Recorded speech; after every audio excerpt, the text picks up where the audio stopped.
புனித வாரத்தின் தொடக்கமாகவும் நுழைவு வாயிலாகவும் குருத்து ஞாயிறு அமைகின்றது. தாவீதின் மகனுக்கு ஓசானா முழக்கங்களோடும் ஒலிவ கிளைகளை கைகளிலே ஏந்திய வண்ணமாய் எபிரேயர் எருசலேமிற்குள் வீர பயணம் மேற்கொள்கிறார்கள்.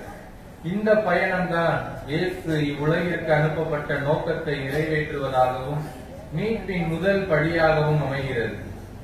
2000 ஆண்டுகளாய் விடுதலைக்காய், வாழ்வின் விடியலுக்காய் ஏழை எளிய மக்களுக்கு நம்பிக்கையும் புத்துயிரையும் கொடுப்பதாகவும் அமைகிறது. அத்தகைய நாளை நினைவு கூறும் இன்று நாமும் குருத்தோலைகளை உயர்த்தி கொண்டு பவனியில் பங்கெடுக்க இருக்கின்றோம். பட்டங்களையும் பதவிகளையும் எதிர்பார்த்து இயேசுவின் பின் சென்றால் அவரின் பயணத்தில் நிச்சயம் நமக்கு இடம் இருக்காது. இயேசுவை போல நாமும் தன்னல போர்வையை தகர்த்தும் ஆணவத்தை அழித்தும் இயேசுவின் பின் பயணிப்போம். அப்போது இப்புனித வாரம் நம்மை புனிதர்களாக நிச்சயம் மாற்றும் என்ற மனநிலையோடு இத்திரு வழிபாட்டில் பங்கெடுப்போம்.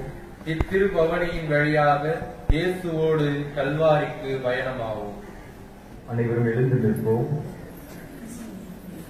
தாவீதின் மகனுக்கு ஓசன்னா, ஆண்டவர் பெயரால் வருகிறவர், ஆசி பெற்றவரே, இஸ்ராயேலின் பேரரசே, உன்னதங்களிலே ஓசன்னா, உன்னதங்களிலே ஓசன்னா. தந்தை மகன் தூய ஆவியாரின் பெயராலே நம் ஆண்டவராகிய இயேசு கிறிஸ்துவின் அருளும் தந்தையாகிய கடவுளின் அன்பும் தூய ஆவியாரின் உடனிருப்பும் உங்கள் அனைவரோடும் இருப்பதாக.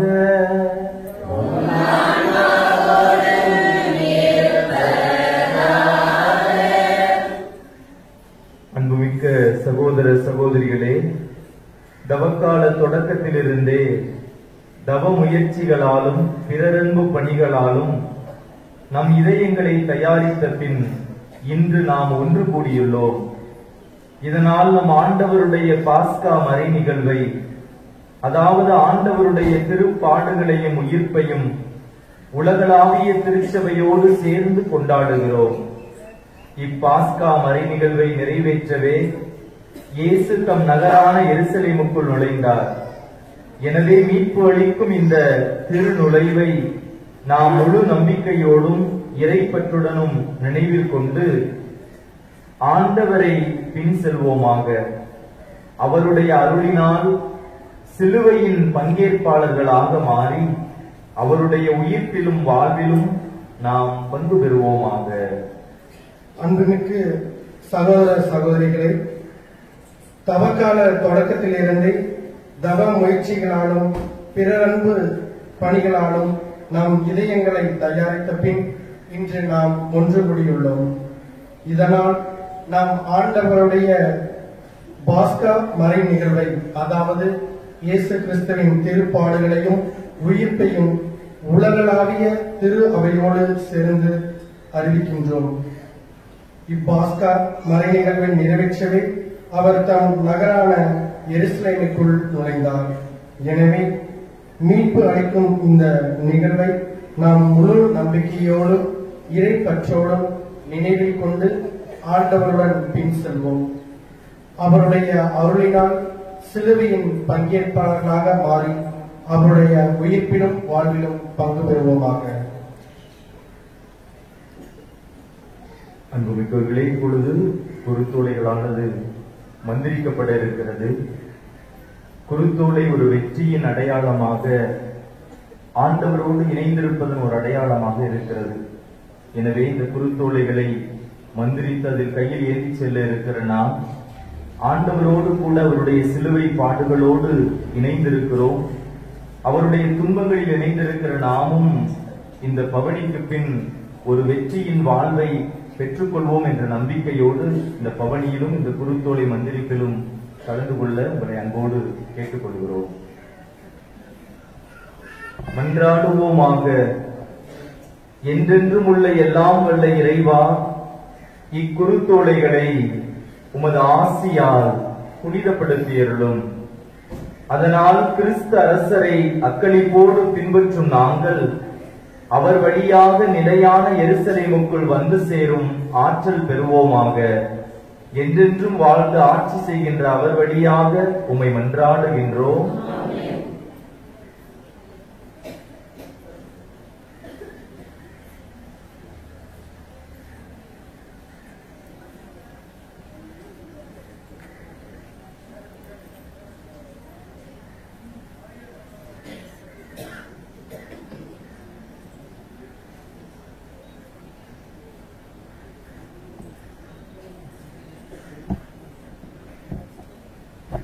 லூக்கா எழுதிய தூய நற்செய்தியிலிருந்து வாசகம். அதிகாரம் 19, இறை வாக்கியங்கள் 28 முதல் 40 வரை உள்ள இறை வசனங்கள். அக்காலத்தில் இயேசு முன்பாகவே எருசலேமுக்கு புறப்பட்டு சென்றார். ஒலிவம் என வழங்கப்படும் மலை அருகிலுள்ள பெத்பகு, பெத்தானியா என்ற ஊர்களை அவர் நெருங்கி வந்தபோது 2 சீடர்களை அனுப்பினார். அப்போது அவர் அவர்களிடம், எதிரே இருக்கும் ஊருக்குள் போங்கள். அதில் நுழைந்ததும் இதுவரை யாரும் அமராத ஒரு கழுதை குட்டி கட்டி வைக்கப்பட்டிருப்பதை காண்பீர்கள். அதை அவிழ்த்து கொண்டு வாருங்கள். யாராவது உங்களிடம் ஏன் அப்படி என சொல்லுங்கள் என்றார். அனுப்பப்பட்டவர்கள் சென்று அவர்களை புகழத் தொடங்கினர். ஆண்டவர் பெயரால் அரசராய் வருகிறவர் ஆசி பெற்றவர், விண்ணகத்தில் அமைதியும் மாட்சியும் உண்டாகுக என்றனர். அப்போது கூட்டத்தில் இருந்த பரிசேயர்களுள் சிலர் அவரை நோக்கி, போதகரே, உம் சீடர்களை கடிந்து கொள்ளும் என்றனர். அதற்கு அவர் மறுமொழியாக, இவர்கள் பேசாதிருந்தால் கற்களே கத்தும் என நான் உங்களுக்கு சொல்கிறேன் என்றார். ஆண்டவரின் அருள் வாக்கு. இப்போது நாம் குருத்தோலை பவனியை தொடங்குகிறோம். பவனி என்றால் மக்கள் குதூகலமாக கூடி சாலைகளிலே திரண்டு செல்ல அரசனோ அல்லது அதிகாரியோ அல்லது விழா நாயகனோ பவனியின் இறுதியிலே ஆரவாரமாக அழைத்து வரப்படுவர். ஆனால் நாம் இப்போது பங்கெடுக்க போகின்ற பவனியானது இதிலிருந்து முற்றிலும் மாறுபட்டதாக இருக்கிறது. தாவீதின் மகன் என்று போற்றப்பட்ட இயேசு பவனியின் முன்னால் வழிநடக்க உலகம் அனைத்தையுமே தனக்கு பின்னால் இழுத்துக்கொண்டும் இயக்கிக் கொண்டும் எருசலேம் நோக்கி முனைந்து விரைகிறார். எனவே குருவானவர் நம் எல்லோரையும் அழைத்தவராக, பாஸ்கா கொண்டாட இழுத்துச் செல்பவராக பவனியின் முன்னால் செல்ல நாம் அனைவரும் அவரை பின்தொடர்ந்து பாடல்களை பாடிக்கொண்டும் இயேசுவை புகழ்ந்து கொண்டும் அவரது எருசலேம் நுழைவில் பங்கு பெறவும் அங்கு அவரது இறப்பு உயிர்ப்பு என்ற பாஸ்கா கொண்டாடவும் புறப்பட்டு செல்வோம்.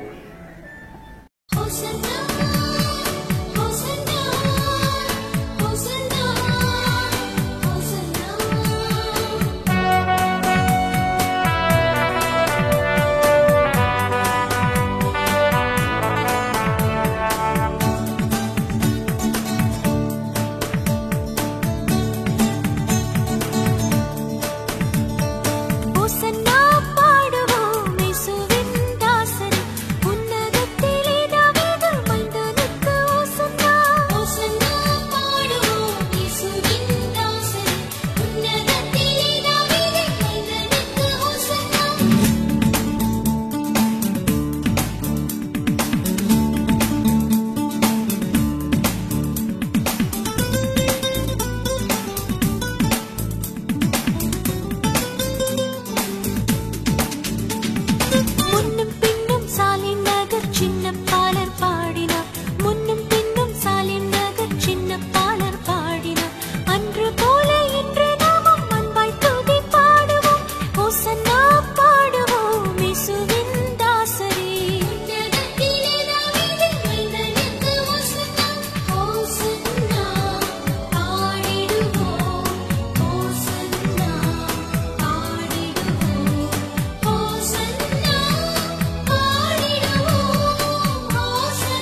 எதிரேயர்களின் சிறுவக்குழாம் ஒலிவ திரைகள் வீழ்ந்தவராம் உன்னதங்களிலே ஓசானா என்று முழங்கி ஆர்ப்பரித்து ஆண்டவரை எதிர்கொண்டனரே.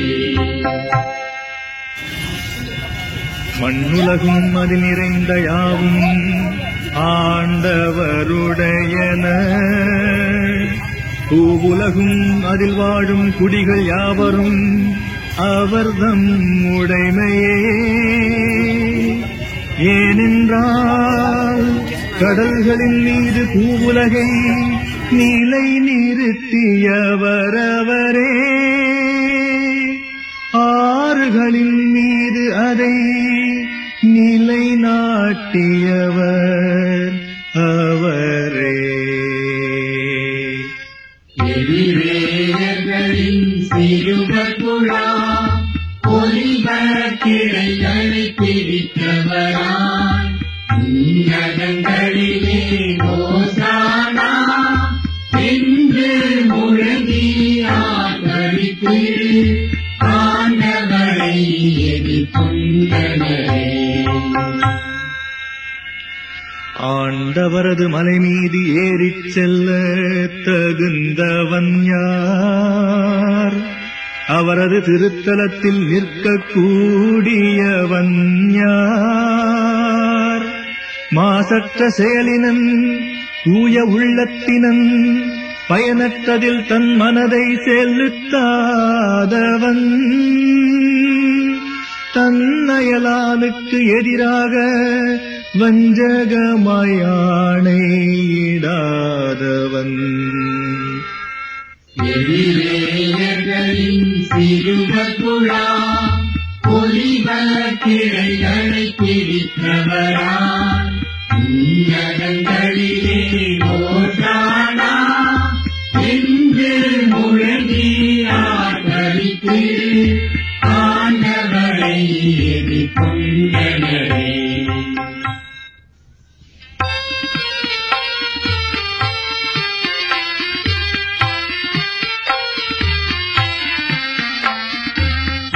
எதிரேயர்களின் சிறுவக்குழாம் வழியில் ஆடைகள் விரித்தவராய் தாவீதின் மகனுக்கு ஓசானா ஆண்டவர் பெயரால் வருகிறவர் ஆசி நிரம்ப பெற்றவரே என்று முழங்கி ஆர்ப்பரித்தார்.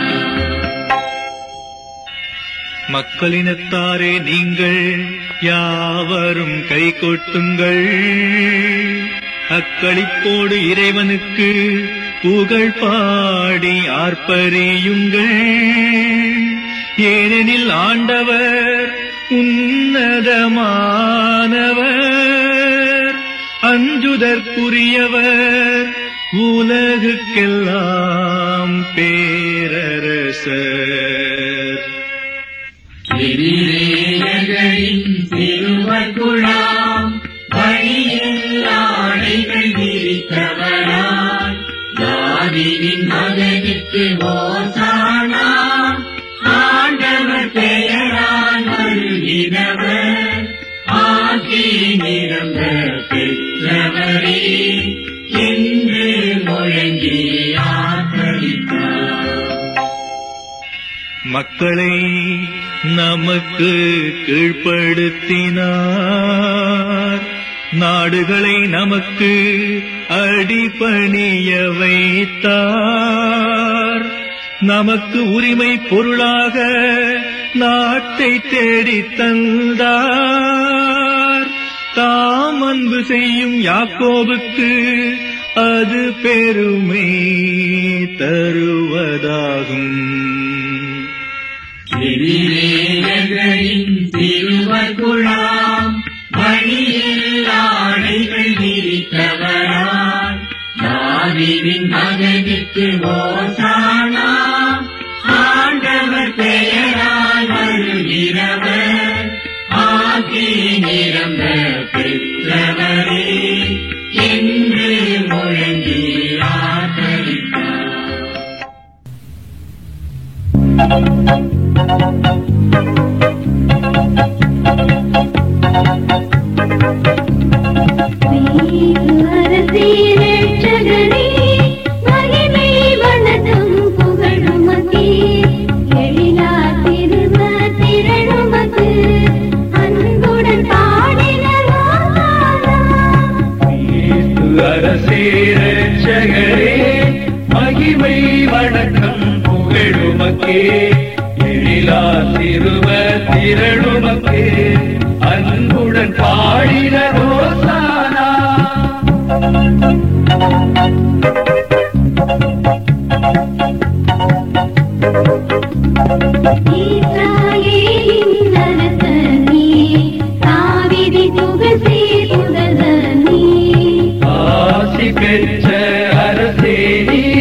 என்றென்றும் உள்ள எல்லாம் வல்ல இறைவா,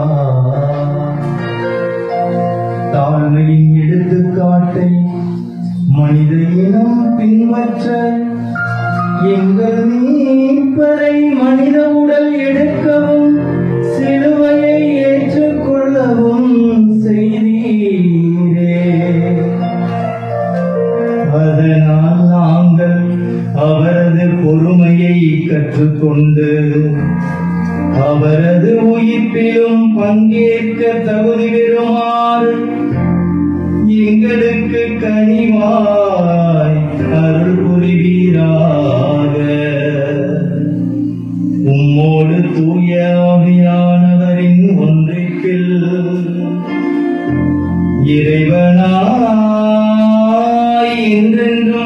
வாழ்ந்து ஆட்சி செய்கின்ற எங்கள் ஆண்டவரும் உம் திருமகனுமாகிய இயேசு கிறிஸ்து வழியாகவே உம்மை மன்றாடுகின்றோம்.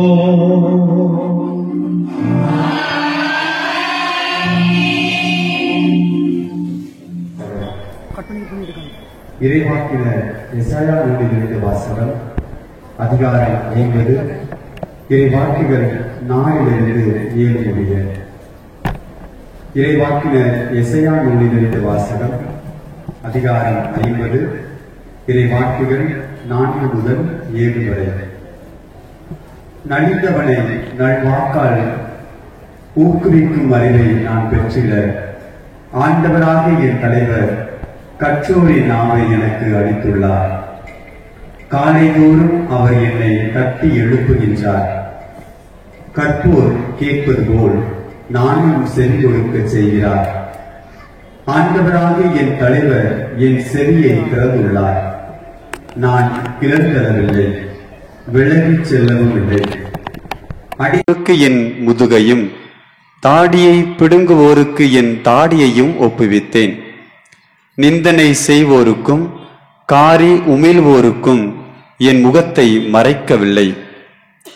ஆண்டவராகிய என் தலைவர் துணை நிற்கிறார். நான் அவமானம் அடையேன். என் முகத்தை கற்பாறை ஆக்கிக் கொண்டேன். இழிநிலையை நான் அடைவதில்லை என்று அறிவேன். ஆண்டவர் வழங்கும் அருள்வாக்கு.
இரண்டாம் வாசகம். கிறிஸ்து தம்மையே தாழ்த்திக் கொண்டார், எனவே கடவுளும் கிறிஸ்துவை உயர்த்தினார். திருத்தூதர் பவுல் பிலிப்பியருக்கு எழுதிய திருமுகத்திலிருந்து வாசகம். அதிகாரம் 2, இறை திருவசனங்கள் 6 முதல் 11 முடிய. கடவுள் வடிவில் விளங்கிய கிறிஸ்து கடவுளுக்கு இணையாயிருக்கும் நிலையை வலிந்து பற்றிக் கொண்டிருக்க வேண்டியதொன்றாக கருதவில்லை. ஆனால் தம்மையை வெறுமையாக்கி அடிமையின் வடிவை ஏற்று மனிதருக்கு ஒப்பானார். மனித உருவில் தோன்றி சாவை ஏற்கும் அளவுக்கு, அதுவும் சிலுவை சாவையை ஏற்கும் அளவுக்கு கீழ்ப்படிந்து தம்மையை தாழ்த்திக் கொண்டார். எனவே கடவுளும் அவரை மிகவே உயர்த்தி எப்பெயருக்கும் மேலான பெயரை அவருக்கு அருளினார். ஆகவே இயேசுவின் பெயருக்கு விண்ணவர், மன்னவர், கீழுலகோர் அனைவரும் மண்டியிடுவர். தந்தையாம் கடவுளின் மாட்சிக்காக இயேசு கிறிஸ்து ஆண்டவர் என எல்லா நாமமே அறிக்கையிடும். இது ஆண்டவர் வழங்கும் அருள்வாக்கு.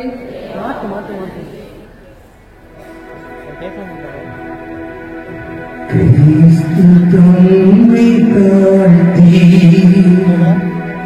சாவியேற்கும் அளவிற்கு, அதுவும் சிலுவை சாவியை ஏற்கும் அளவுக்கு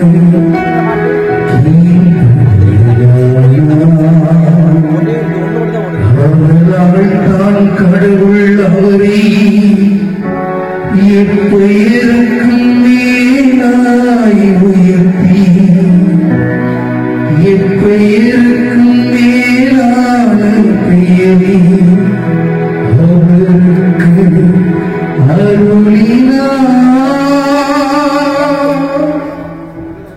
தூய லூக்கா எழுதியபடி நம் ஆண்டவராகிய இயேசு கிறிஸ்துவின் திருப்பாடுகள் அதிகாரம் 22, 14 முதல் அதிகாரம் 23, 56 வரை உள்ள இறைவசனங்கள்.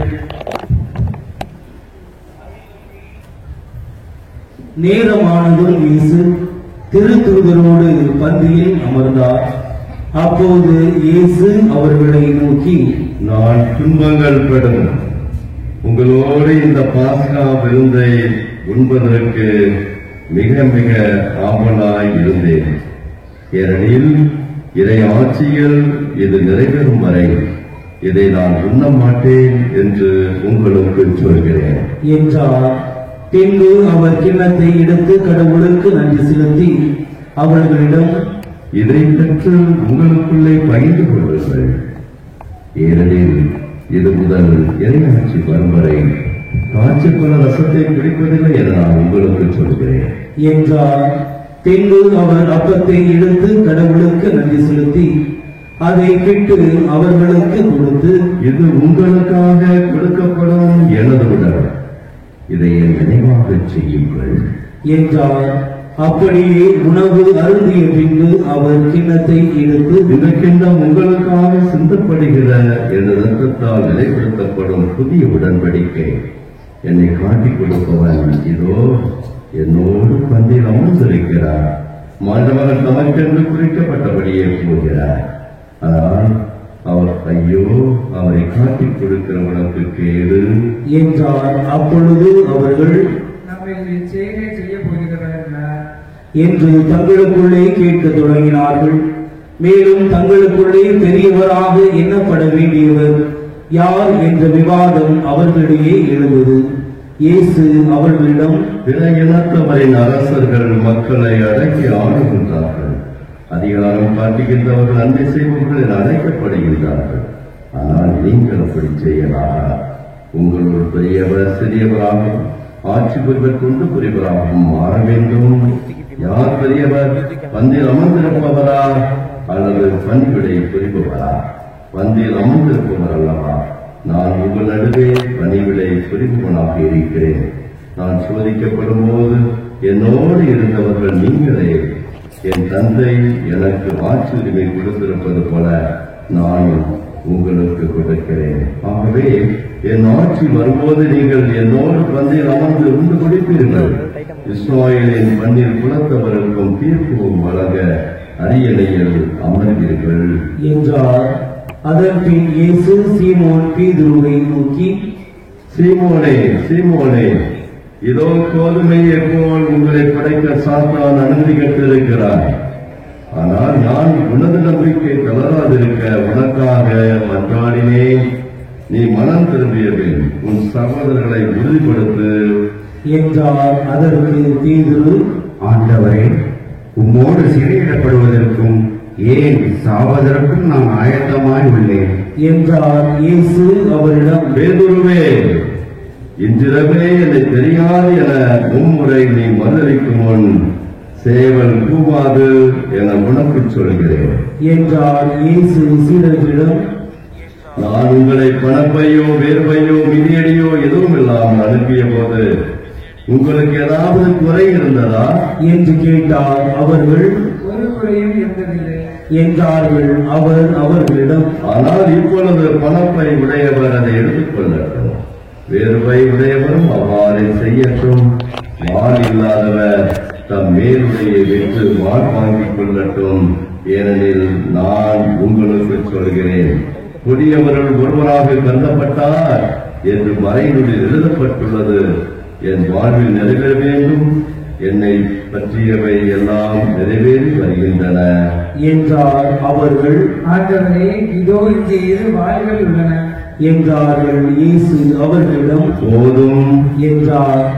இயேசு அங்கிருந்து புறப்பட்டு தம் வழக்கப்படி ஒலிவ மலைக்கு சென்றார்.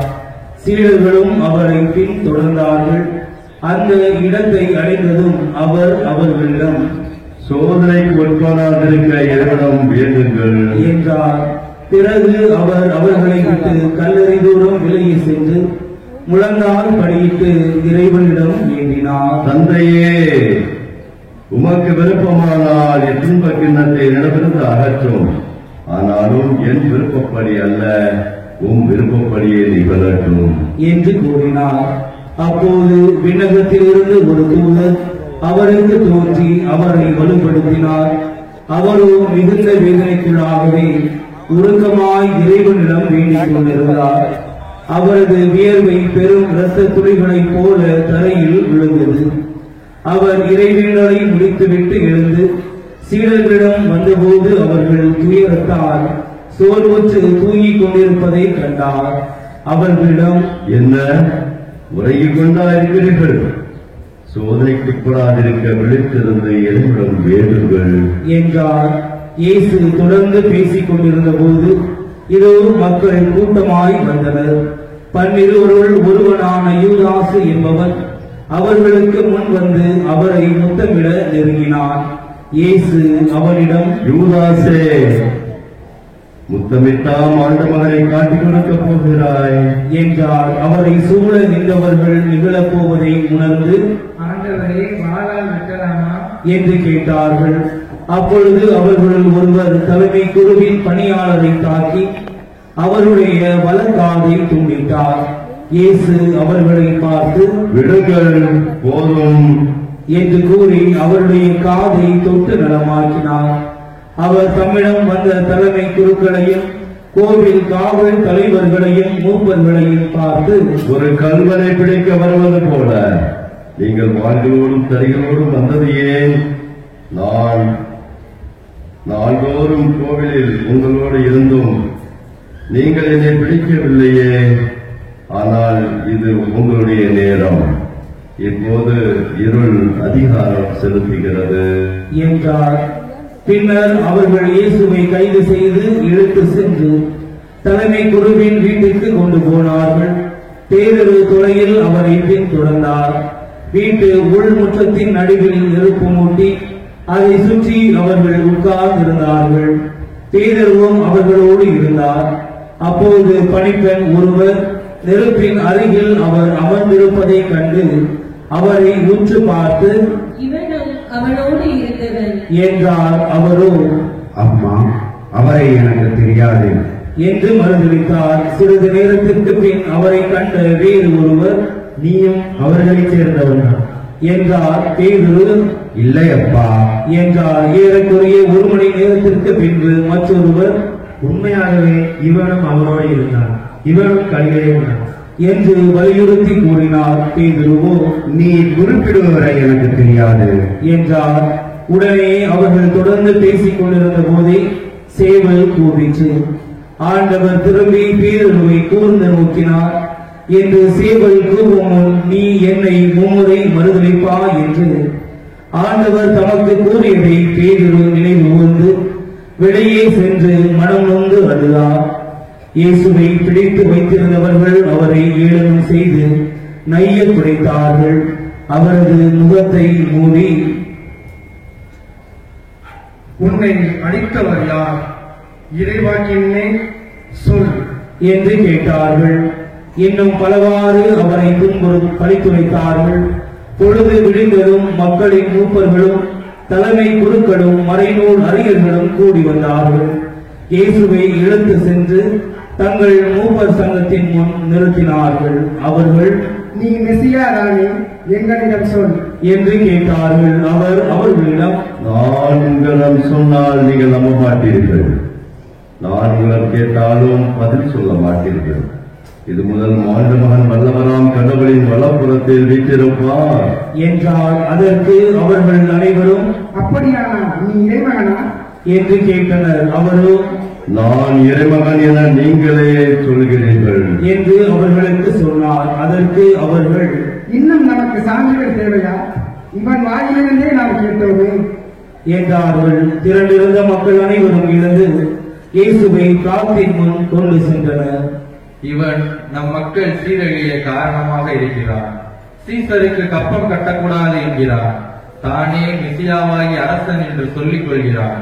இவற்றையெல்லாம் நாங்களே கேட்டோம் என்று அவர்கள் இயேசுவின் மேல் குற்றம் சுமத்த தொடங்கினார்கள்.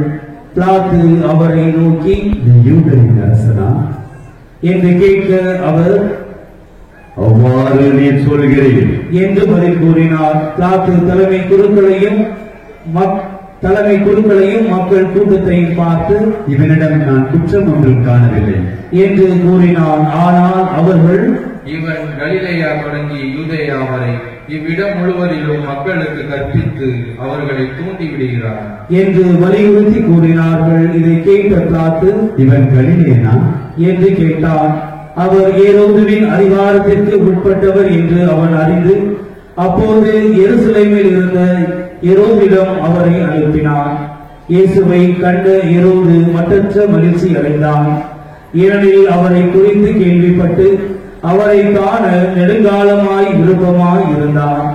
அவர் அரும் அடையாளம் ஏதாவது செய்வதை காணலாம் என்று நெடுங்காலமாய் எதிர்பார்த்து இருந்தான். அவன் அவரிடம் பல கேள்விகள் கேட்டான். ஆனால் அவர் அவனுக்கு பதில் எதுவும் கூறவில்லை.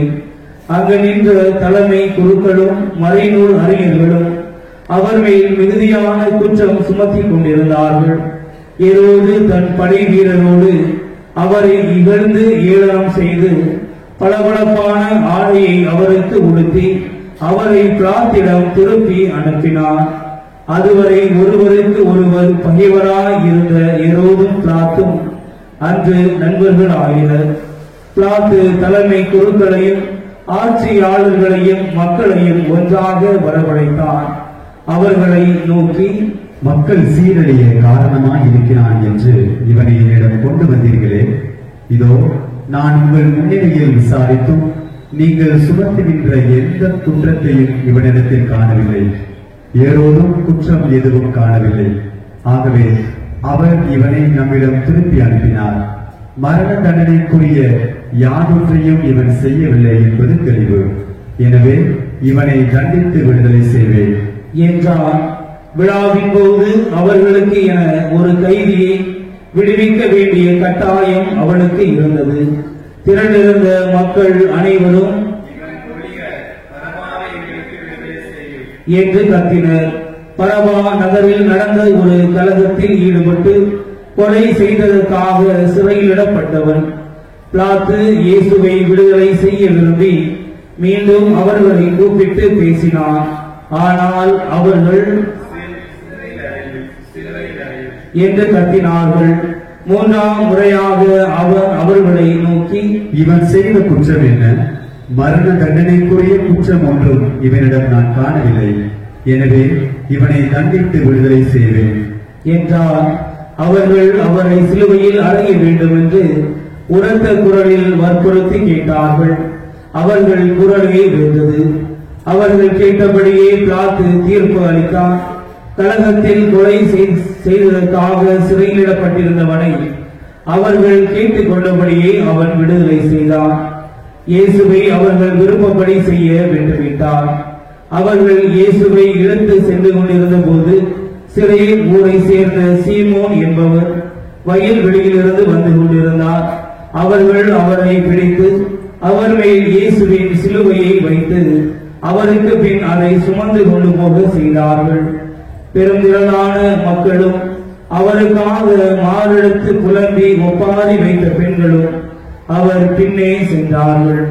இயேசு அப்பெண்கள் பக்கம் திரும்பி, எருசலேம் மகளிரே, நீங்கள் எனக்காக அழ வேண்டாம், மாறாக உங்களுக்காகவும் உங்கள் மக்களுக்காகவும் அழுங்கள். ஏனெனில் இதோ ஒரு காலம் வரும், அப்போது மன்னடிகள் பேர் பெற்றோர் என்றும் பிள்ளை பெறாதோரும் பால் கூடாதோரும் பேர் பெற்றோர் என்றும் சொல்வார்கள்.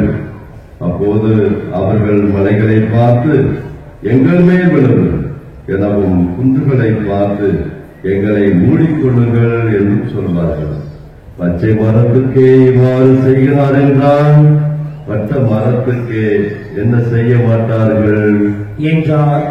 வேறு 2 குற்றவாளிகளையும் மரண தண்டனைக்காக அவர்கள் அவரோடு கொண்டு சென்றார்கள். மண்டை ஊடு எனப்படும் இடத்திற்கு வந்ததும் அங்கே அவரையும் வலப்புறம் ஒருவனும் இடப்புறம் ஒருவனுமாக அக்குற்றவாளிகளையும் அவர்கள் சிலுவைகளில் அறைந்தார்கள். அப்போது, தந்தையே, இவர்களை மன்னியும், ஏனெனில் தாங்கள் செய்வது என்னவென்று இவர்களுக்கு தெரியவில்லை என்று சொன்னார்.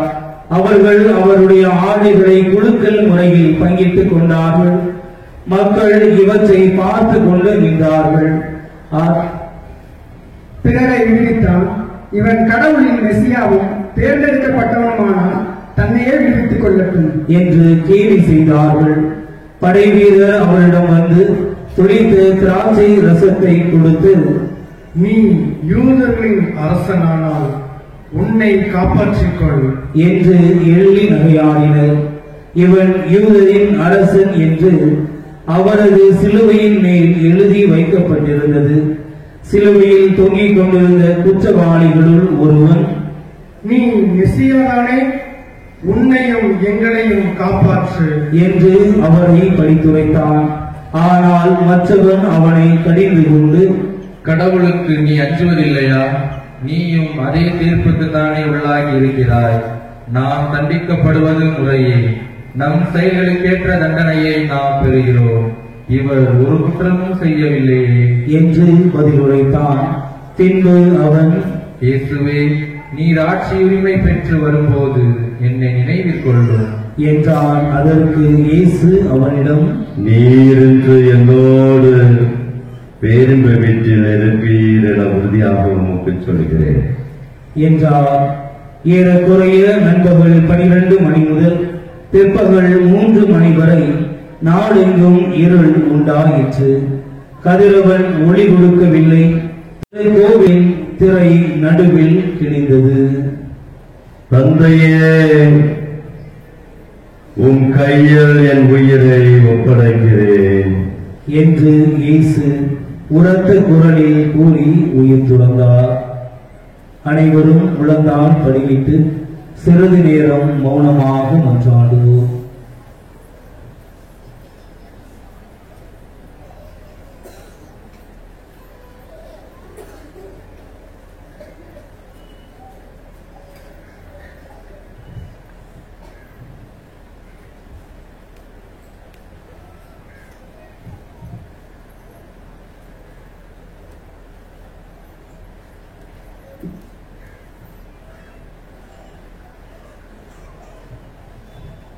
அனைவரும் உள்ளத்தில் இருப்போம்.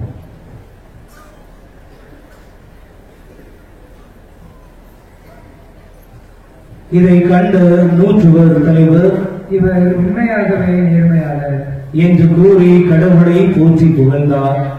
இக்காட்சியை காண கூடி வந்திருந்த மக்கள் அனைவரும் நிகழ்ந்தவற்றை கண்டு மார்பில் அடித்துக் கொண்டு திரும்பி சென்றனர். அவருக்கு அறிமுகமான அனைவரும் கலிலேயாவில் இருந்து அவரை பின்பற்றி வந்திருந்த பெண்களும் தொலைவிலிருந்து இவற்றை பார்த்து கொண்டிருந்தார்கள். யோசேப்பு என்னும் பெயருடைய ஒருவர் இருந்தார். அவர் தலைமை சங்க உறுப்பினர், நல்லவர், நேர்மையாளர். தலைமை சங்கத்தாரின் திட்டத்துக்கும் செயலுக்கும் இணங்காத அவர் யூதேயாவில் உள்ள அரிமத்தியா ஊரை சேர்ந்தவர். இறையாட்சியின் வருகைக்காக காத்திருந்தவர். அவர் பிளாத்திடம் போய் இயேசுவின் உடலை கேட்டார். அவர் அவரது உடலை இறக்கி மெல்லிய துணியால் சுற்றி பாறையில் குடைந்திருந்த கல்லறையில் வைத்தார். அதற்கு முன்பு யாரையும் அதில் அடக்கம் செய்ததில்லை. அன்று ஆயத்த நாள், ஓய்வு நாளின் தொடக்கம். கலிலேயாவில் இருந்து அவரோடு வந்திருந்த பெண்கள் பின்தொடர்ந்து சென்று கல்லறையை கண்டார்கள். அவருடைய உடலை வைத்த விதத்தை பார்த்துவிட்டு திரும்பி போய் நறுமண பொருட்களையும் நறுமண தைலத்தையும் ஆயத்தம் செய்தார்கள். கட்டளைப்படி அவர்கள் ஓய்வு நாளில் ஓய்ந்திருந்தார்கள். மரியே வாழ்க, மரியே வாழ்க. நம்ம எல்லாருக்கும் தெரிந்த நம்ம ஆர்வமாய் பாடக்கூடிய ஒரு பாடல் இருக்குல்ல, இயேசுவின் பின்னால் சேர்ந்து அந்த பாடலை பாடிட்டு நம்ம தொடர்ந்து மறைவுரைக்கு கடந்து செல்வோம்.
அந்த இயேசுவில் அன்புக்குரிய சகோதர சகோதரிகளே, அமெரிக்க தேசத்திலே இருந்த ஒரு குடும்பத்திலே ஒரு நாள் அதிகாலை வேளையில வீட்டில் இருந்த ஒரு 5 வயசு சின்ன பையன் அவனுடைய தங்கச்சியை கூட்டிக்கிட்டு அவனுடைய கடைத்தெருவுக்காக வெளியில 2 பேரும் நடந்து போய்கிட்டு இருக்கிறாங்க. அந்த 2 சின்ன பிள்ளைகளும் நடந்து போய் கொண்டிருக்கிற போது தெருவில் இருக்கக்கூடிய நிறைய தெரு நாய்கள் இந்த பிள்ளைகளை பார்த்து என்ன செய்யுது, குறைக்கிறது. இந்த 2 பிள்ளைகளும் பயப்படுறாங்க.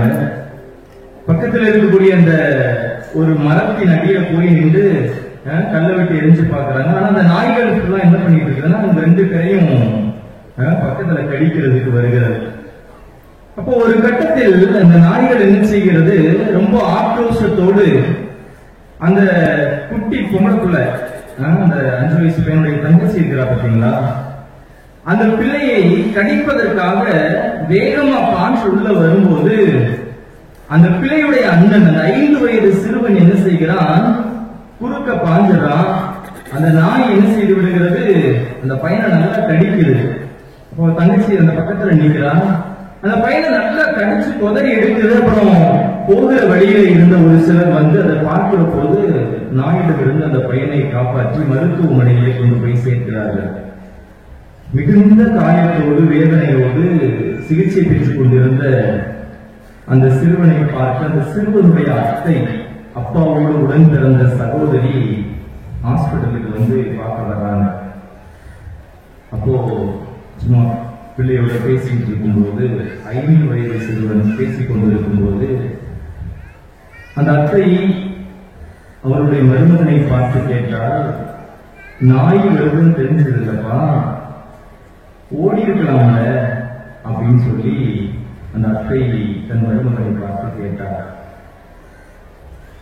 எதுவும் தாமதிக்காமல் அந்த 5 வயதின் சிறுவன் சொன்ன வார்த்தை என்ன தெரியுமா? ஒருவேளை நான் ஓடி இருந்தேன்னா தங்கச்சிய நான் என்ன செஞ்சிருக்கணும், கிடைச்சிருக்கணும், தங்கச்சிக்கு காரணம் வந்திருக்கின்ற அப்படின்னு சொல்லி சொன்னான். இயேசுவுக்கு புகழ், மரியே வாழ்க. இந்த நிகழ்வு உண்மையிலேயே நடந்த ஒரு நிகழ்வு, செய்தித்தாள்களில் எல்லாம் வெளிவந்த ஒரு நிகழ்வு. அப்ப இந்த நிகழ்வை இன்று நாம் தியானிக்கிற போது, கேட்கிற போது, என் அன்புக்குரியவர்களே, இந்த 5 வயது சிறுவனுக்கு இருந்த அந்த மனநிலை, அதாவது தன்னோடு இருக்கக்கூடிய தன் உடன் பிறந்த சகோதரிக்கு ஒரு துன்பம், ஒரு காயம், ஒரு வேதனை வந்துவிடக் கூடாது என்று சொல்லி அந்த 5 வயதிலே, அந்த சிறு வயதில் கூட தன் தங்கைக்காக உயிரை கொடுக்க வேண்டும் என்கிற அந்த அன்பு இருக்குதுங்களா, அந்த அன்பை புகழ்ந்து நாளிதழ்களிலே எழுதினார்கள். இந்த தலைப்பை இன்றைய விழாவினுடைய மிகப்பெரிய செய்தி மிகச் சுருக்கமாய் சொல்லிவிடுகிறது. பாடுகளின் குருத்து ஞாயிறு. வழக்கமா என்ன சொல்லுவோம்? குருத்தோலைகள் என்பது எதனுடைய அடையாளம்? வெற்றியினுடைய அடையாளம். திருவழிபாட்டு நூலிலே நாம் வாசிக்கிறோம், ஆண்டவரால் மகிமைப்படுத்தப்பட்ட பிள்ளைகள், வாழ்க்கையை பெற்றுக்கொண்ட பிள்ளைகள் விண்ணகத்திலே குருத்தோலைகளை ஏந்தி ஆண்டவர் முன்னிலையில் நின்று அவரை தூயவர் தூயவர் என்று சொல்லி என்ன செய்வார்கள்? ஆராதிப்பார்கள் என்று சொல்லி நம்ம திருவழிபாட்டு புத்தகங்களிலே வாசிக்கிறோம். அப்ப குருத்து என்பது ஒரு வெற்றியின் அடையாளமாக என்ன செய்கிறது? திகழ்கிறது. அதனாலதான் புனிதர்களுடைய சுருவங்கள் எல்லாம் பார்த்தீங்கன்னா அருளானந்தர், பிலோமினம் அவங்க கையிலெல்லாம் ஓட வச்சிருப்பாங்க, குருத்து வச்சிருப்பாங்க.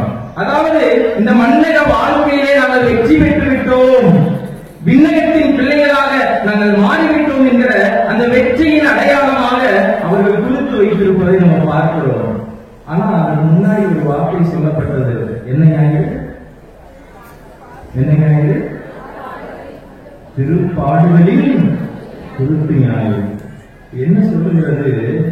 பாடுகள் இல்லாமல் நம்முடைய வாழ்க்கையிலே வெற்றி இல்லை, துன்பம் இல்லாமல் நம்முடைய வாழ்க்கையிலே மகிழ்ச்சி இல்லை, போராட்டம் இல்லாமல் நம்முடைய வாழ்க்கையிலே நிம்மதி இல்லை.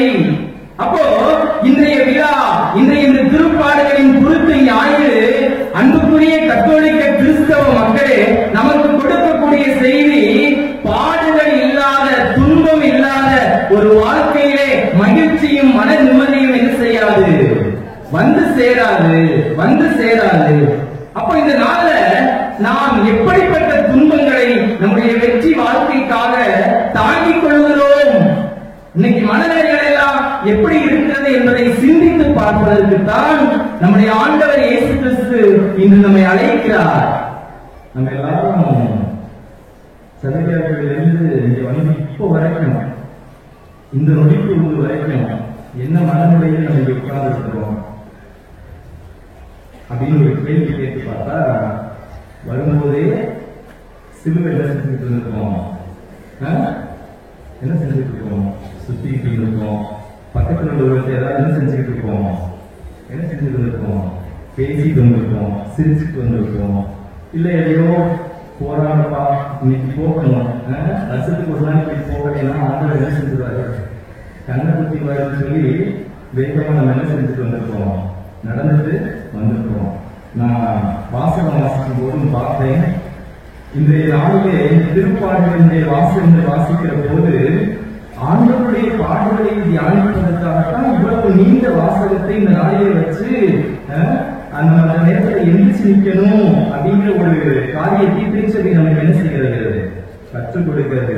ஆனா இன்னைக்கு பாத்தீங்கன்னா நிறைய சின்ன பிள்ளைகள் கூட அந்த வாசகத்துக்கு என்ன செஞ்சிருந்தாங்க, என்ன செஞ்சிருந்தாங்க, உட்கார்ந்துதான் நற்செய்தி வாசகத்திற்கு செவி வகித்தார்கள். எதற்காக அந்த காரியத்தை சொல்லுவேன் என்றால், இன்று நாம் கொண்டாடுகிற இந்த குருத்து ஞாயிறு விழாக்கள், இன்று நாம் கொண்டாடுகிற இந்த பெரிய வியாழன் பெரியவழி போன்ற விழாக்கள் நம்முடைய வாழ்க்கையிலே ஒரு அடையாளமாக மாறிவிட்டதை ஒழிய ஒரு அனுபவமாக என்ன செய்யவில்லை, மாறவில்லை.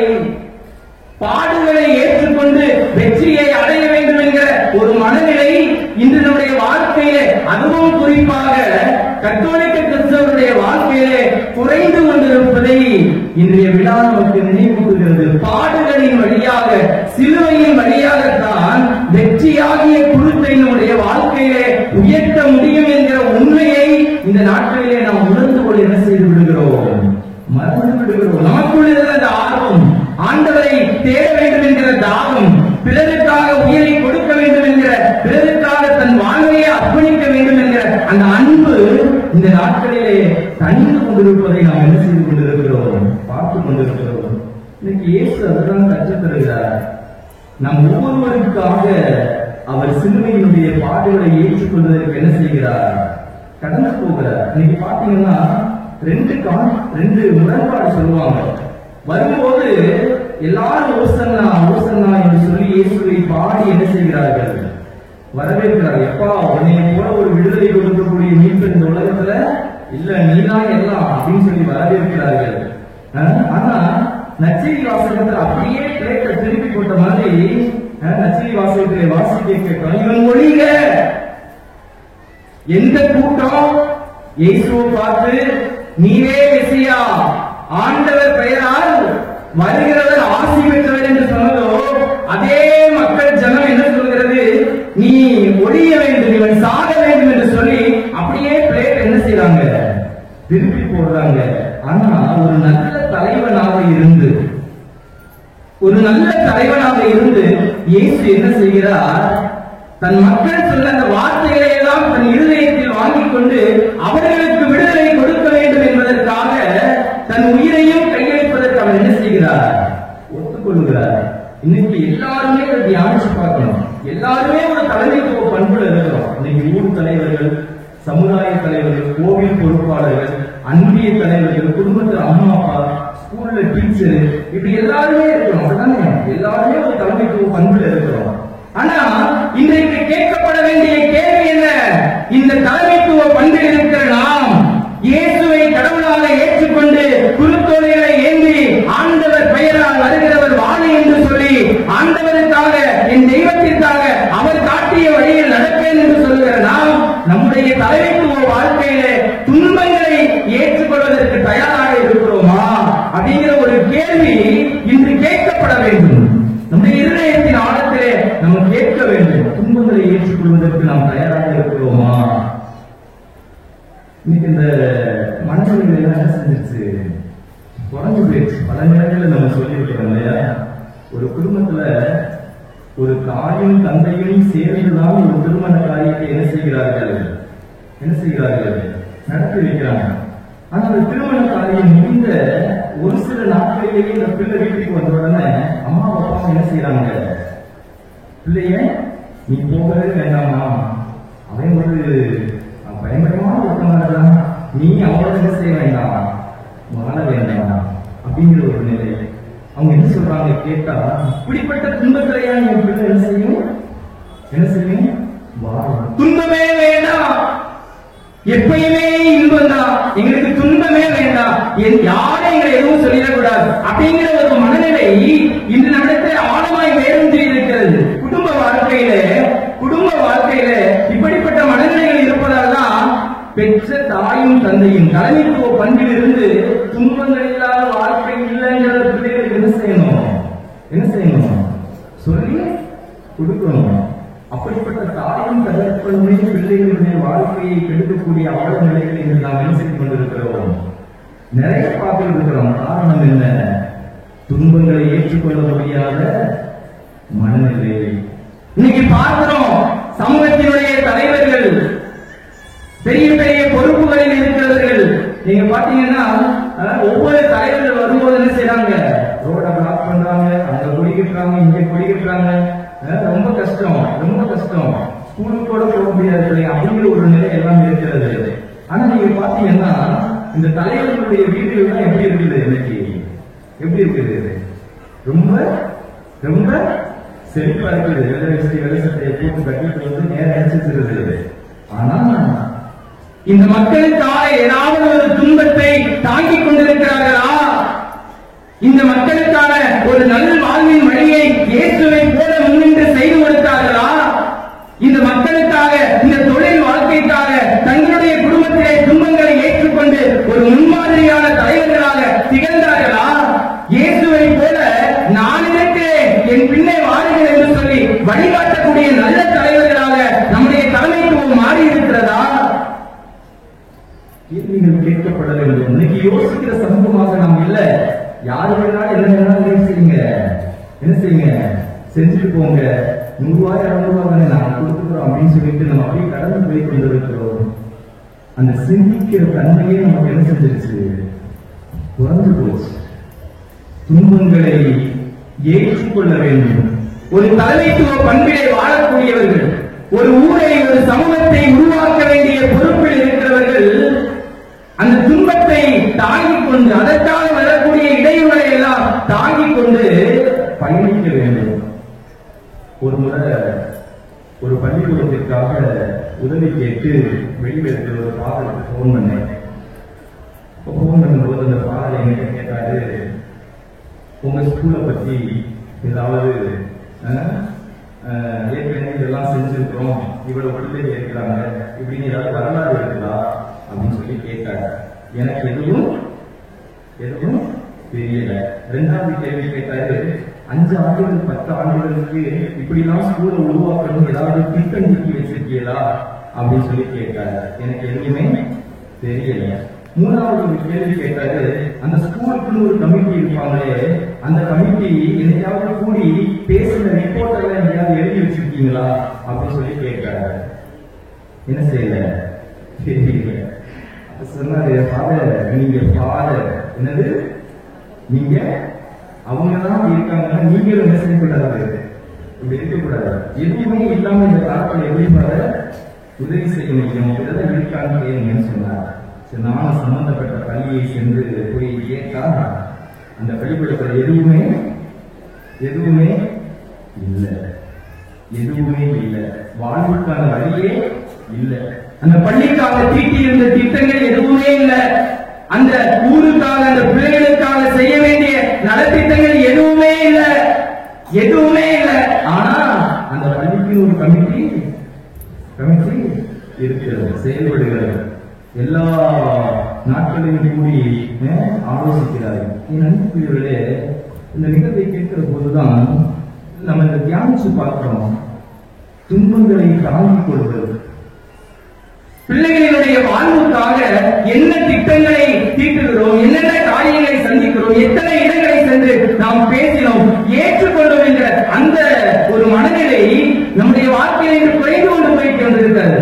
அதனாலதான் ஆண்டவர் சொல்லுகிறார், இன்னைக்கு குருத்தோலைகளை பிடித்துக் கொண்டு வந்து அதை சிலுவையா மடக்கி நம்ம என்ன செய்யக்கூடாது, வீட்டில் போய் வைக்கிறது மட்டும் இன்றைய விழாவினுடைய சாராம்சம் அல்ல. தொடக்கத்தில் ஏன் இந்த பாட்டை பாட சொன்னேன் தெரியுமா? ஏன் பாட சொன்னீங்க? இயேசுவின் பின்னால் நான் சொல்றேன், எல்லாம் போய் சிலுவையை முன்னால் உலகமே பின்னால். அது நம்ம பாட முடியல, அதுக்காக நான் சொல்ல வந்தேன். கொஞ்ச நேரம் எந்திரிச்சு என்ன செய்ய முடியல, நிக்க முடியல. சிலுவை எங்களுக்கு முன்னாடி, நான் எங்களுக்கு பின்னாடி.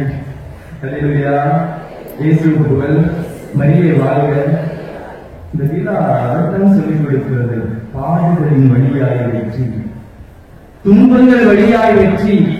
வெறும் சிலுவைகளை நாங்கள் சுமந்து கொண்டு செல்கிறோம் என்று சொல்லி கழுத்தில் அணிவதும், கரங்களில் பிடிப்பதும், சிலுவைகளை இறக்கி உயர்த்துவதும் பெரிய வெள்ளிக்கிழமையான உடனே எல்லா ஊர்லையும் பெரிய சிலுவை தூக்குறாங்க, நம்ம ஊர்ல மட்டும் சின்ன சிலுவை தூக்குறோம் சொல்லி ஒரு பெரிய சிலுவையை கொண்டு வந்து வைக்கிறது மட்டுமல்ல ஒரு கிறிஸ்தவ வாழ்க்கை. ஒரு சிலுவையை செய்து கொண்டு வைத்து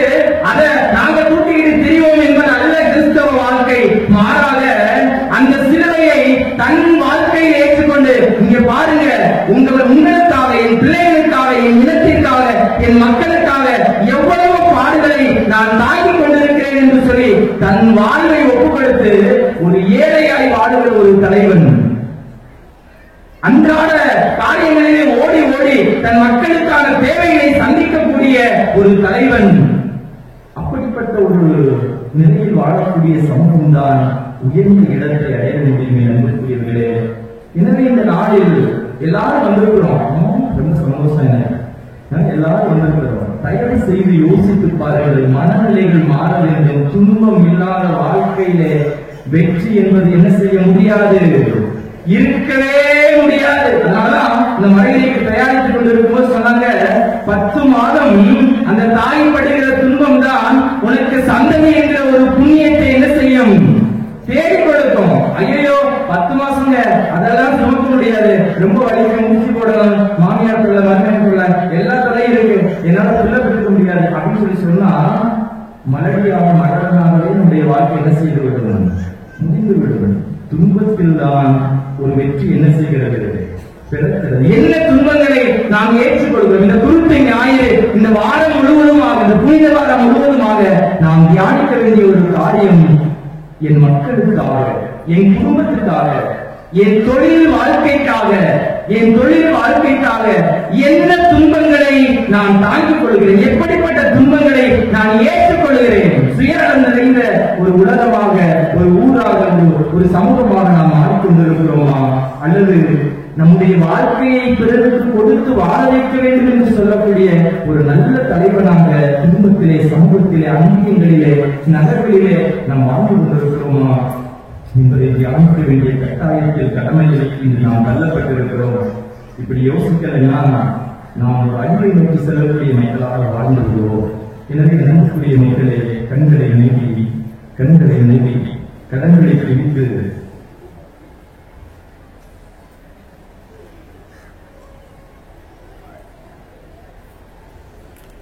கொஞ்ச நேரம் வாழ்க்கையை யோசிச்சு பார்க்கணும். கோவிலுக்கு அதுதான் வரலாம். ஆண்டவரே ஆராதிக்க இங்கே ஆரம்பம் தேவையில்லை. ஆராதிக்க ஆயிரக்கணக்கான தூதர்கள், புனிதர்கள் இல்லத்திலே பெருந்தளவோடு இருக்கிறார்கள் என்று சொல்லி வாசிக்கிறோம். நீங்கள் நான் ஆராதிக்கிறதுலாம் அவருடைய மகிமை தேர்ந்தெடுக்கிறது இல்லை.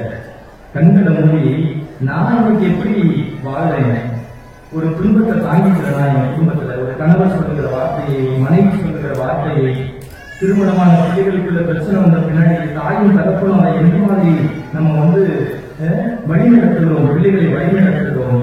ஒரு அன்பிய கூட்டம் நடக்கும் போது நம்ம நண்பர்களுக்கு செல்கிறோமா, அவர்களுக்காக செபிக்கிறோமா, ஒரு பள்ளிக்கூடம் என்று வருகிற போது பிள்ளைகளுடைய வாழ்க்கைக்காக உழைக்கிறோமா, ஒரு தொழில் காரியம் என்று வருகிற போது எல்லாம் உடனே வேணும்னு சொல்லி பிறருடைய வாழ்க்கையை அழிக்க துடிக்கிறதே ஒழிய நம்ம ஒற்றுமையா இருந்து ஒரு நல்ல தொழிலை உருவாக்குவோம் என்கிற ஒரு மனநிலை நம்மிடத்தில் இங்கு இருக்கிறதா? துன்பம் இல்லாத வாழ்க்கையிலே வெற்றி இல்லை என்கிறார் ஆண்டவர். பிறருடைய வாழ்க்கையை அழிக்க நினைத்தால் ஆண்டவர் நம் வாழ்க்கையை அழிப்பார். என் அன்பு மக்களே, தியானிப்போம், யோசிப்போம். துன்பங்களை ஏற்றுக்கொள்ளாததால்தான், ரொம்ப சொகுசா வாழணும்னு நினைச்சதால்தான் இன்னைக்கு பலருக்கு பல நோய்கள், சுகர், பிரஷர் எல்லாம் ஏன் நடக்கல, உட்காரல, இருக்கிறது எல்லாம் வேணுங்கிற அந்த சொகுசான வாழ்க்கை.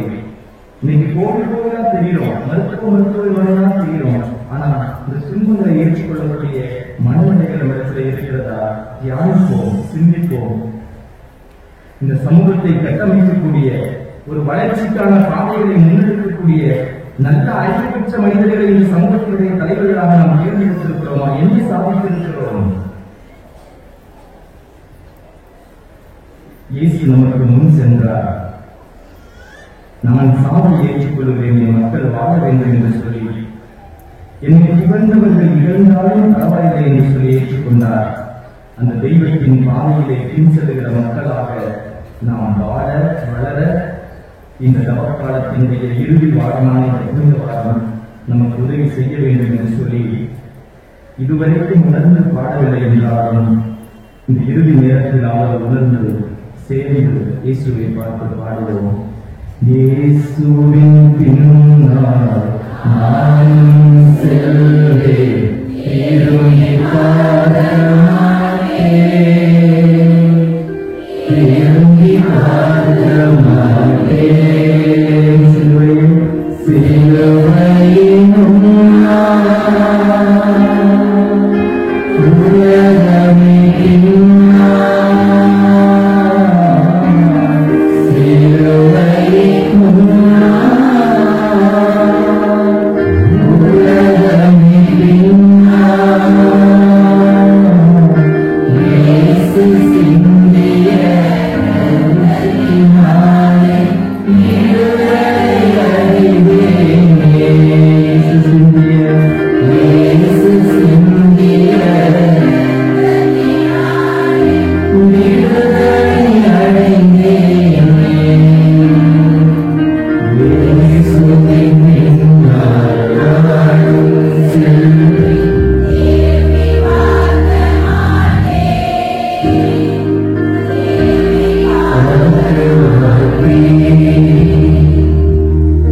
இயேசுவின் பின்னால் நாம் தொடர்ந்து பயணிப்போம் என்ற நம்பிக்கையோடு எழுந்து நின்று நம்முடைய நம்பிக்கையை நாம் அறிக்கையிடுவோம்.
இவர்கள் சந்திக்கும் அனைத்து சவால்களையும் முகம் கொடுக்கும் வீரத்தையும் மக்களை தமது முன்மாதிரியால் வழிநடத்தும் ஆற்றலையும் அளித்தள்ள வேண்டும் என்று இறைவா உம்மை வேண்டுகிறோம். வரங்களை நிறைவாய் கொடுக்கும் இறைவா, கிறிஸ்துவின் பாடுகளை மரணத்தை தியானிக்கும் நாம் அவரின் விருப்பத்தை எமது வாழ்விலே நிறைவேற்ற முன்வருவோமாக. இதனால் எமது ஆன்மீக வாழ்வில் சந்திக்கும் அனைத்து சவால்களிலும் அவரையே பிரதிபலிக்க அருள் புரிய வேண்டும் என்று இறைவா உம்மை வேண்டுகிறோம். சுமைகளை தாங்கும் இறைவா, இவ்வுலகை வாட்டி வளைக்கும் துன்பங்களும் துயரங்களும் வேதனைகளும் சோதனைகளும் நோய்களும் இறப்புகளும் எம்மை விட்டு நீங்கவும், மக்களும் தமது வாழ்வின் தேர்வுகளின் போது நேர்மையுடனும் உண்மையுடனும் உழைத்து போராடும் ஆற்றலை அளித்திட வேண்டும் என்று இறைவா உம்மை மன்றாடுகின்றோம். அன்பை பொழியும் இறைவா, சிலுவை அன்பை இன்று நீர் எமக்கு காட்டி இருக்கின்றீர். இவ்வன்பினால் பிறரை ஏற்றுக்கொள்ளவும் அமைதியோடு வாழவும், இரக்கம் காட்டவும், பகிர்ந்து கொடுக்கவும், ஆணவத்தை விட்டொழிக்கவும் எமக்கு கற்றுத் தருகின்றேன். நானும் இச்சிலுவை அன்னை ஏற்றுக்கொண்டு உண்மையே நானும் வாழும் வரத்தை அருள வேண்டும் என்று இறைவா உம்மை மன்றாடுகின்றோம். எம்மை வழிநடத்தும் இறைவா, இன்று நாம் தொடங்க இருக்கும் இயேசுவோடு செல்லும் எமது விடுதலை பயணத்தை ஆசீர்வதியும். எமது பெருமையில் இயேசுவின் பாஸ்கா மறைவும் எமக்கு அர்த்தம் தருவதாக. உலகின் மக்கள் அனைவரும் உயர்த்தப்படும் இயேசுவின் சிலுவையில் உண்மையை கண்டுணர்ந்து அவனே பின்பற்ற அருள் புரிய வேண்டும் என்று இறைவா உம்மை வேண்டுகிறோம். கண்களை மூடி நம்முடைய தனிப்பட்ட தேவைகளுக்காக ஜெபிப்போம்.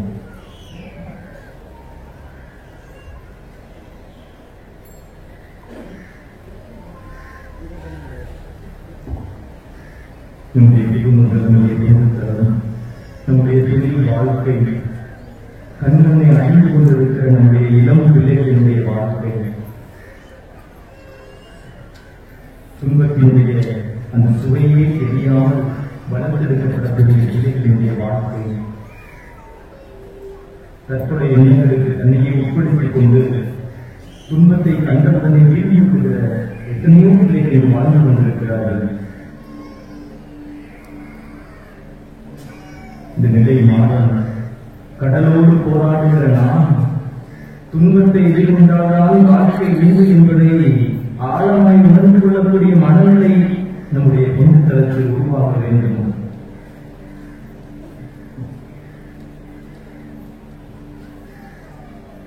இந்த போராடின் குணம் முற்போக்காக சிந்திக்கக்கூடிய மனநிலை, பிறருக்காக தன்னுயிரை கொடுக்கக்கூடிய அந்த ஒரு தியாக உள்ளம் இந்த நாட்களில் இந்த பொது தளத்தில் பெருக வேண்டும். அதற்கு இந்த புனித வாரம் நமக்கு உதவி செய்ய வேண்டும் என்று சொல்லி ஜெபிப்போம்.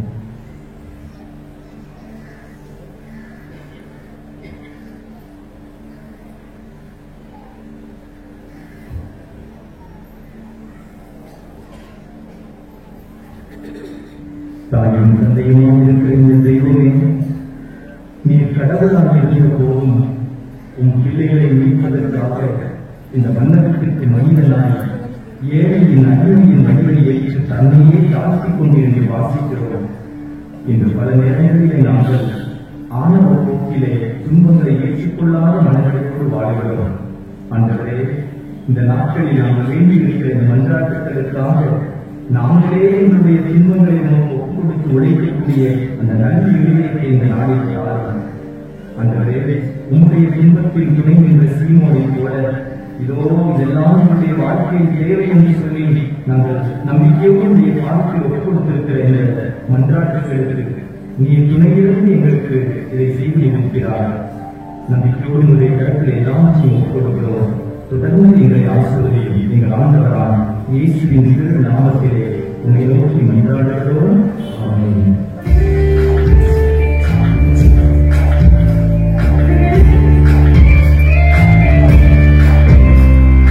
Yeah.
தந்தையான இறைவனுக்கு ஏற்றதாகும்படி ஜெபியுங்கள்.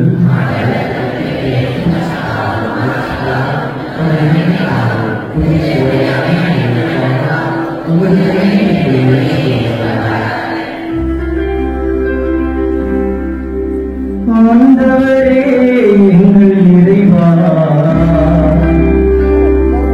உம்முடைய திருமகனின் திருப்பாடுகளால் நீர் மீது கொண்டுள்ள இரக்கம் எங்களை நெருங்கி வருவதாக. எங்கள் செயல்களால் நாங்கள் தகுதியற்றவர்களாயினும் இந்த ஒரே வழியின் ஆற்றலால் உமது இரக்கத்தை முன்கூட்டியே நாங்கள் கண்டுள்ளோமாக. எங்கள் ஆண்டவராகிய கிறிஸ்து வழியாகவே உம்மை மன்றாடுகின்றோம்.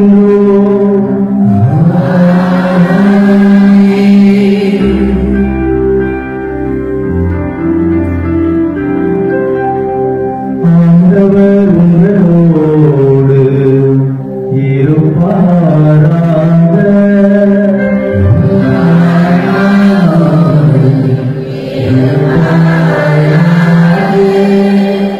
இந்த எங்களை ஆண்டவரிடம் எழுப்புங்கள்.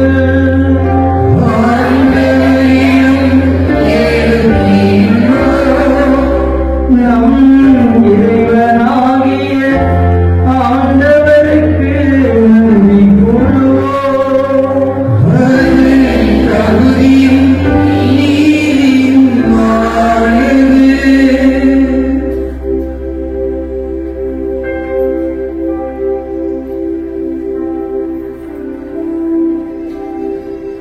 ஆண்டவரே, தூயவரான தந்தையே, என்றும் எல்லாம் வல்ல இறைவா, எங்கள் ஆண்டவராகிய கிறிஸ்து வழியாக எந்நாளும் எவ்விடத்திலும் நாங்கள் உமக்கு நன்றி செலுத்துவது மெய்யாகவே தகுதியும்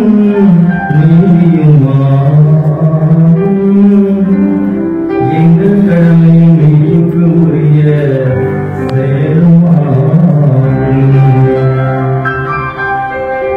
மாசற்ற கிறிஸ்து பாவிகளுக்காக பாடுபடவும் தீயோரின் மீட்புக்காக அநீதியாக தீர்ப்பிடப்படவும் திருவுளமானார். அவரது இறப்பு எங்கள் பாவங்களை போக்கியது. அவரது உயிர்த்தெழுதல் எங்களை உமக்கு ஏற்புடையவர்கள் ஆக்கியது. ஆகவே நாங்கள் வாழ்ந்தூதர் அனைவரோடும் சேர்ந்து உம்மை புகழ்ந்து போற்றி அக்களித்துக் கொண்டாடி ஆர்ப்பரித்து ஒரே குரலாய் பாடுவதாவது.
கரங்களை பெண்களுக்கு நோக்கி விரித்து ஆண்டவர் தந்திருக்கிற இந்த அற்புதமான வாழ்க்கையை, வெற்றி நிறைந்த வாழ்க்கையை நாம் பெற நம்முடைய குடும்பங்களை, நம்முடைய வாழ்க்கையை பணிபிடத்திலே ஒப்புக் கொடுப்போம். இங்கு நிறைவேற்றப்படுவது வெறும் சடங்கு அல்ல. ஒவ்வொரு முறையும் இந்த அப்பம் இங்கு உடைக்கப்படுகிற போது நானும் என் வாழ்க்கையில் உடைக்கப்படுகிறேன் என்பதை ஏற்றுக்கொள்ளக்கூடிய மனப்பக்குவம் உருவாக வேண்டும். துன்பங்களை இழப்புகளை மன்னிக்கிற மனங்கள் பிறருக்காக நானும் இயேசுவை போல உயிரை கொடுக்க வேண்டும் என்கிற மனநிலை, சிலுவையை சுமக்க வேண்டும் என்கிற மனநிலை, இந்த அப்பத்தை பார்க்கிற போதெல்லாம் நமக்கு இறைக்கப்படியாக வேண்டும். எனவே நம் இருதயத்தை பலிபீடத்தின் பக்கமாய், உடைக்கப்பட்ட இயேசுவின் பக்கமாய், இதோ இழிநிலை ஆளாக்கப்பட்டது அவமானத்தின் சின்னமாக நின்ற அந்த இயேசுவின் அலங்களோட அந்த பாடுகளை நினைத்து பார்த்து அந்த வேலையின் வாழ்க்கையில் இருக்கிற துன்பங்களை நான் ஏற்றுக்கொள்கிறேன், நன்றி செலுத்துகிறேன் என்று சொல்லி இந்த நேரத்தில் ஒப்புக் கொடுத்தது ஆண்டவரை வைத்து நாம் சொல்லிப்போம்.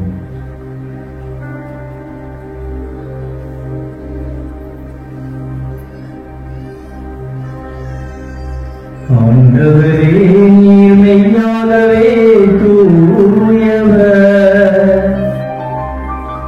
தூய்மை அனைத்திற்கும் ஊற்றான ஒரே இறைவன் நீரே. ஆகவே உம்முடைய ஆவியை பொழிந்து இக்காணிக்கைகளை தூய்மைப்படுத்த உம்மை வேண்டுகின்றோம். இவ்வாறு எங்கள் ஆண்டவர் இயேசு கிறிஸ்துவின் உடலும் இரத்தமுமாக உங்களுக்கு இதை மாறுவனமாக.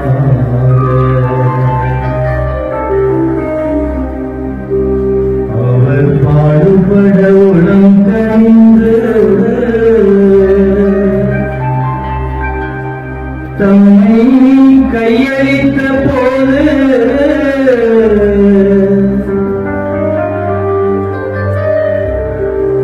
அப்பத்தை எடுத்து நன்றி செலுத்தி அதை பிட்டு தம் சீடர்களுக்கு அளித்து அவர் கூறியதாவது,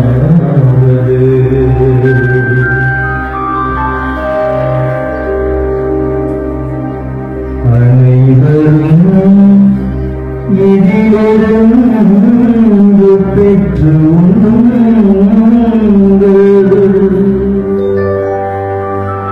ஏனெனில் இது உங்களுக்காக கையளிக்கப்படும் என் உடல்.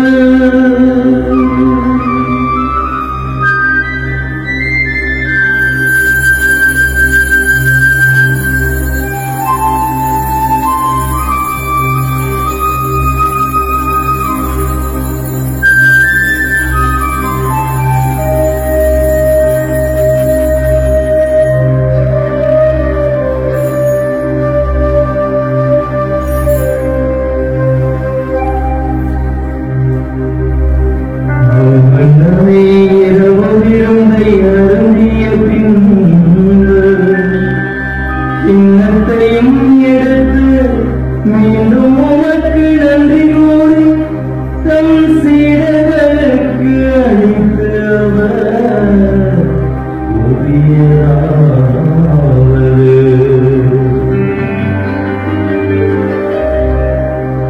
அனைவரும் இதிலிருந்து பெற்று தருங்கள். ஏனெனில் இது புதிய நிலையான உடன்படிக்கைக்கு உரிய இரத்தத்தின் கிண்ணம். இது பாவ மன்னிப்புக்கென்று உங்களுக்காகவும் பலருக்காகவும் சிந்தப்படும். இதை என் நினைவாக செய்யுங்கள்.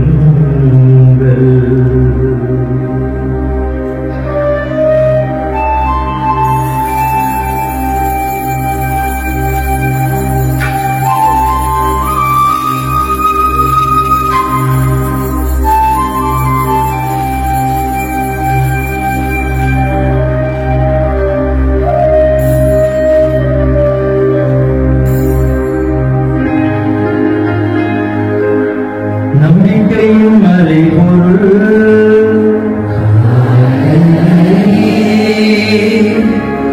ஈவமளவும்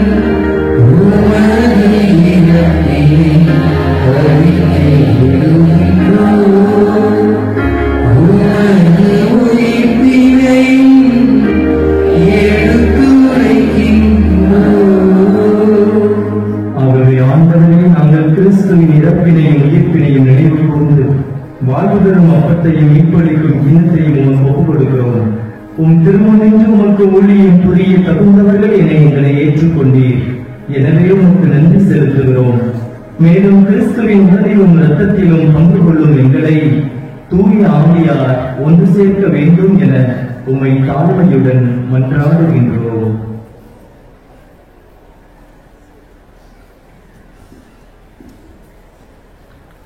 ஆண்டவரே, உலகெங்கும் பரவியிருக்கும் உமது திருவையை நினைவு கூர்ந்தருளும்.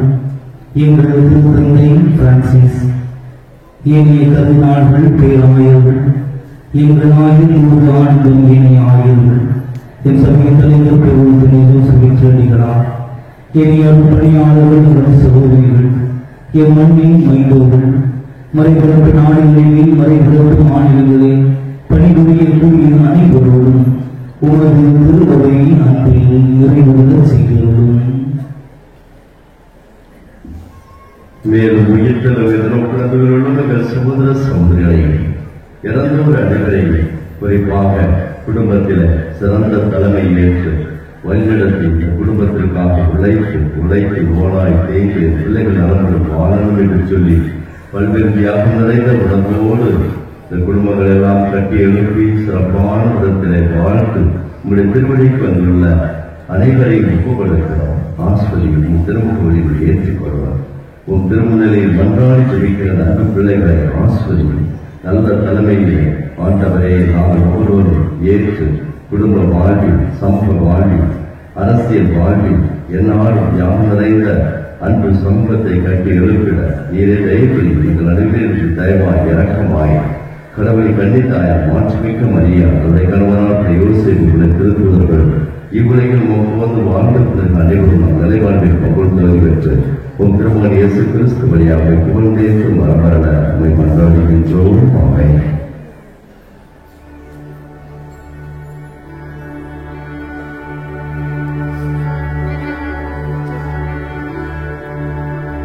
இவர் வழியாக இவரோடு இவரில் எல்லாம் வல்ல இறைவனாகிய தந்தையே, தூய ஆவியாரின் ஒன்றிப்பில் எல்லா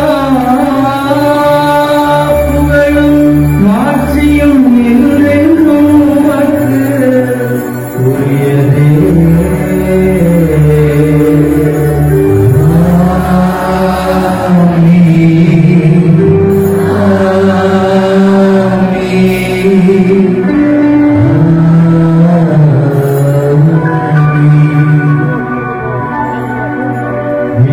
கட்டளையால் கற்பிக்கப்பட்ட தெய்வ படிப்பினால் பயிற்சி பெற்ற நாம் துணிந்து பாடுவோம்.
எங்கள் வாழ்நாளில்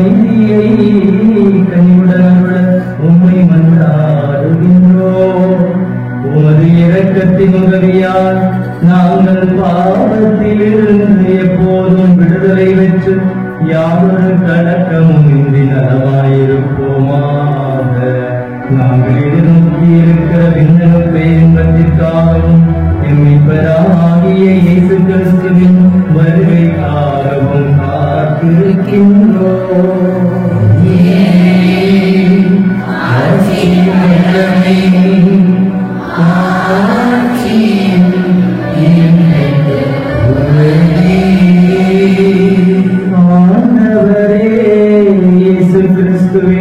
அமைதியை உங்களுக்கு விட்டுச் செல்கிறேன் உன் திருத்தூதர்களுக்கு மொழிந்தீரே. எங்கள் பாவங்களை பாராமல் உமது திருவையின் நம்பிக்கையை கண்ணோக்கி உமது திருவுளத்துக்கு ஏற்பதற்கு அமைதியையும் ஒற்றுமையையும் அளித்தருள்வீராக. என்று நீங்களும் நற்கருணையில் வாழ்ந்து எங்களை ஆட்சி செய்கின்றவர் நீரே.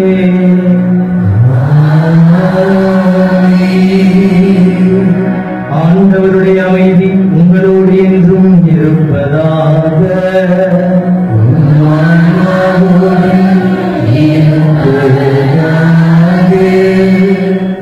இறைவன் அமைதி ஒருவர் மற்றவரோடு பகிர்ந்து கொள்வோம். சமாதானம்.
இதோ இறைவனின் செம்மறி.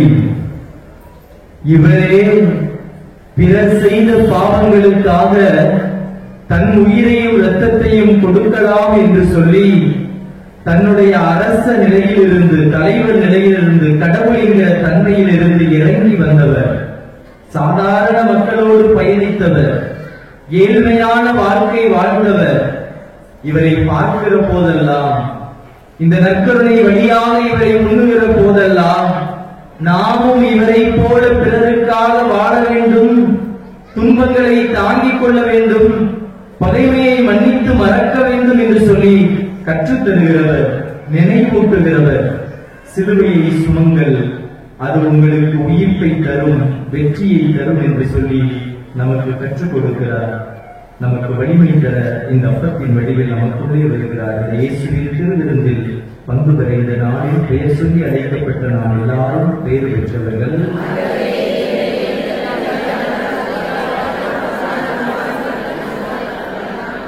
கிறிஸ்துவின் தூய உடலும் தூய இரத்தமும் நம்மை பாதுகாத்து நமது முடிவில்லாத வாழ்வை விடுவதாக.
துன்பங்களை தாங்குகிற தலைமைத்துவத்தோடு வாழ